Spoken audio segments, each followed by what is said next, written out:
देश की सच्चाई सच छुपने नहीं देंगे। वाले समय में समाजवादी पार्टी और गठबंधन मिलकर के भारतीय जनता पार्टी को और नीचे ले जाएगा। सर बहुमत से क्यों दूर रहे, इस पर कुछ विचार में? देखिए, अलग अलग जगह अलग अलग समीक्षा है, लेकिन समीक्षा ना हो, उत्तर प्रदेश के चुनाव पे बहस ना हो, इसलिए वो कश्मीर फाइल्स लेके आ गए।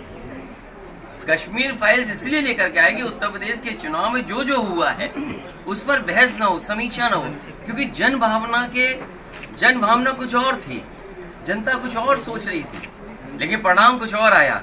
अब तो हम यही कह सकते हैं, जो कश्मीर फाइल्स में पैसा इकट्ठा हुआ है, जो इतने बड़े पैमाने पे फिल्म देखी जा रही है, कम से कम उसके मुनाफे से जो कश्मीरी लोग जिनको विस्थापित करने के लिए खर्च होना चाहिए, और कम से कम बीजेपी को ये काम तो करना चाहिए।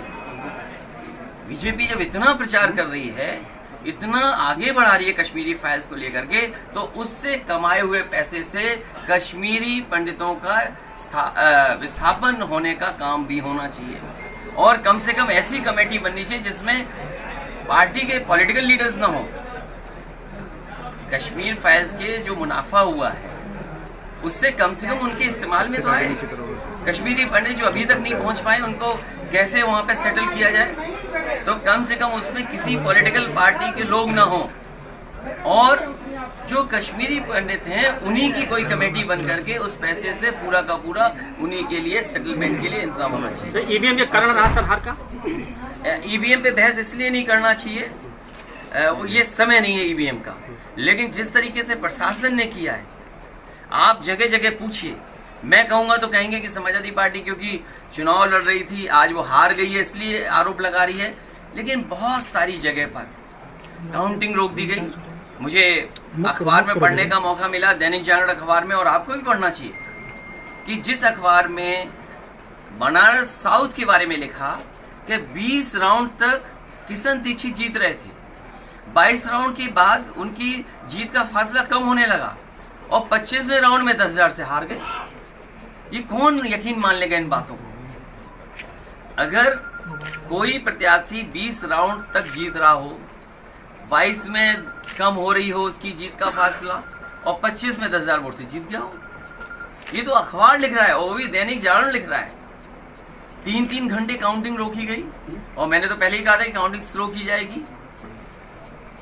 कई लोग मामूली से वोटों से हार गए। वीडियो रिकॉर्डिंग आई है, ऑडियो रिकॉर्डिंग आई है।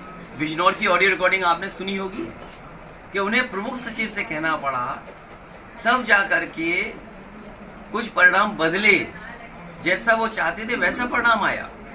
इसलिए समीक्षा न हो, चुनाव कैसे जीता हारा गया उस पर चर्चा न हो, इसीलिए कश्मीर फाइल्स उत्तर प्रदेश में बड़े पैमाने पर रिलीज हो गई। और आज तो मुख्यमंत्री ने क्या कहा है अनुपम खेर जी के लिए, कमाल है, मन की बात बाहर आ गई। सर एमएलसी चुनाव से ऐसे से कश्मीरी पंडितों को मिलकर के जो वहाँ के लोग हैं उनकी एक कमेटी बनाई जाए, और कम से कम 25 ऐसे लोग हों जो महत्वपूर्ण प्रतिष्ठित हों, उनकी कमेटी बने, और सेटलमेंट और उनके लिए कैसे खर्च किया जा सके उस पैसे का खर्च होना चाहिए। और मैं तो कहूँगा लोगों को चंदा भी देना चाहिए इसके लिए।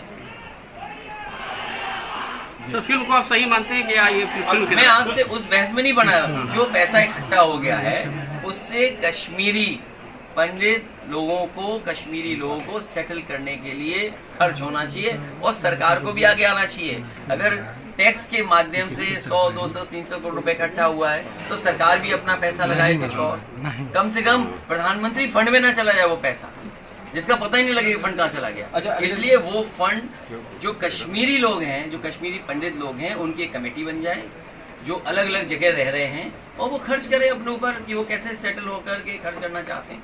कम से कम सरकार को ही कदम उठाना चाहिए। सर, अगर आपसे कोई कहे अंशदान के लिए, विस्थापन के लिए, तो आप करेंगे, देखेंगे? क्यों नहीं, स्वाभाविक है, अगर कोई मांगता है तो बिल्कुल हम देंगे, उसमें क्या है। और मैं तो एक अच्छा सुझाव दे रहा हूँ, सरकार को ये मानना चाहिए, इतना पैसा इकट्ठा हुआ है तो वो कम से कम उनके लिए खर्च तो